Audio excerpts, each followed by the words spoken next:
The old preacher, George Buttrick, used to love to tell about the church in New York City that had, right over the communion table, a stained glass window that had gotten out of a supply house catalog. It was a stained glass window depicting the New Jerusalem coming down from heaven like a bride adorned for her husband.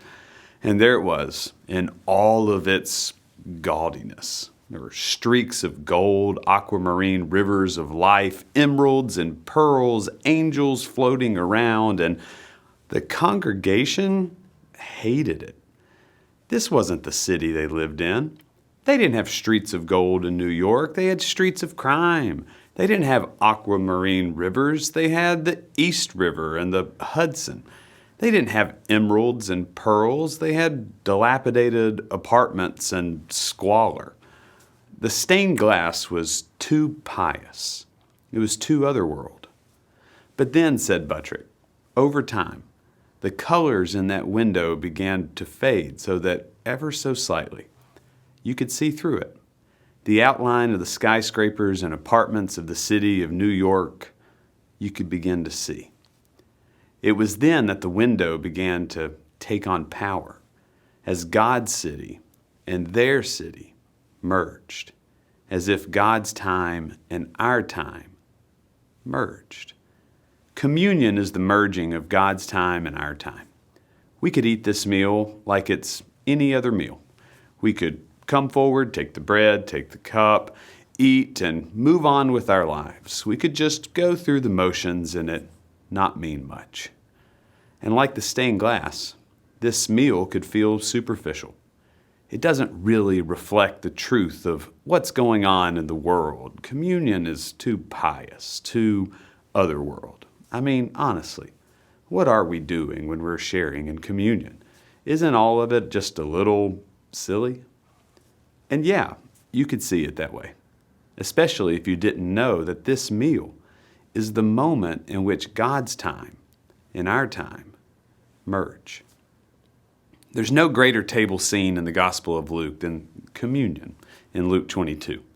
This scene is both ordinary and extraordinary, simple and complex, human and divine. It's an imminent moment with friends and a transcendent moment across time. And today is World Communion Sunday. Christians all around the globe gather to partake in this very meal and contemplate the power of Luke 22. And we're joining in. So hear these words again. Luke 22, starting in verse 14. When the hour came, he took his place at the table and the apostles with him. He said to them, I have eagerly desired to eat the Passover with you before I suffer. For I tell you, I will not eat it until it is fulfilled in the kingdom of God. Then he took a cup, and after giving thanks, he said, Take this and divide it among yourselves. For I tell you that from now on I will not drink of the fruit of the vine until the kingdom of God comes. Then he took a loaf of bread, and when he had given thanks, he broke it, and he gave it to them, saying, This is my body, which is given for you. Do this in remembrance of me. And he did the same with the cup after supper, saying, This cup is poured out for you, the new covenant in my blood. There's so much about this moment that needs our attention. The fact that Jesus could have turned his last night on earth into anything, and yet he chose a meal in the upper room with his disciples. He chose intimacy. He chose love. And he chose to give us the greatest metaphor for that love that we have on earth. The bread is more than just bread. It represents Jesus' body. It's taken, blessed, and broken in order to be given. And every time we eat of it, we remember his sacrificial love towards humanity. The wine, it's more than just wine. It's like his blood. It too is blessed and poured out in order to be given for humanity. And every time we drink it, we remember the covenant between God and us. And in this moment, something merges, the divine and the earthly. Even if it's just for a moment, the two become one. There's an old story that gets tossed around about a seminary professor who used to volunteer with his church's youth group. This was a prestigious, world-renowned intellectual, and he would volunteer teaching 7th grade boys. For a seminary professor to teach 7th grade boys, that's putting your money where your mouth is. And one day the professor was teaching about Jesus' baptism. He was trying to liven up the room, especially since it was clear that none of those boys wanted to be there. The professor said, "Guys, in the Gospel of Mark, the heavens open. The Greek word here is the same that we use for schism. It's the tearing of a veil. Heaven is ripped open, and finally we can get to God."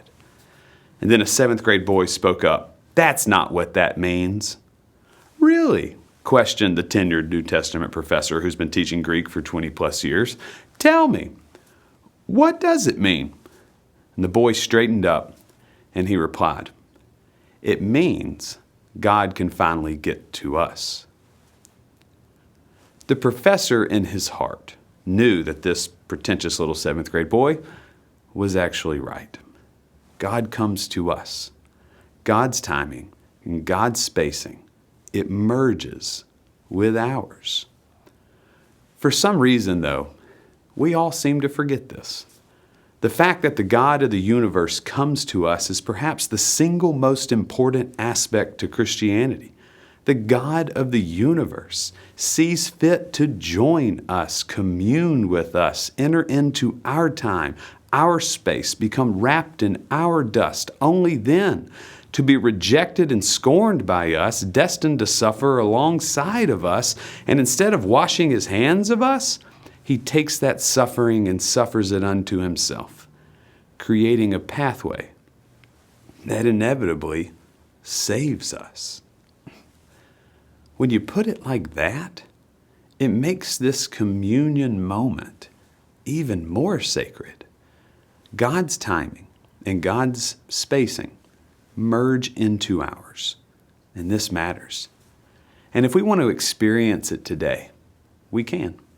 You just have to open your soul as you come to the table. But the God of love doesn't force this moment on you. It's your choice to step into this merged space or not. You can believe in all of this. You can open your soul to all of this. You can be wrapped in the love and mysteries of God right now in all of this. Or not. There's no coercion here.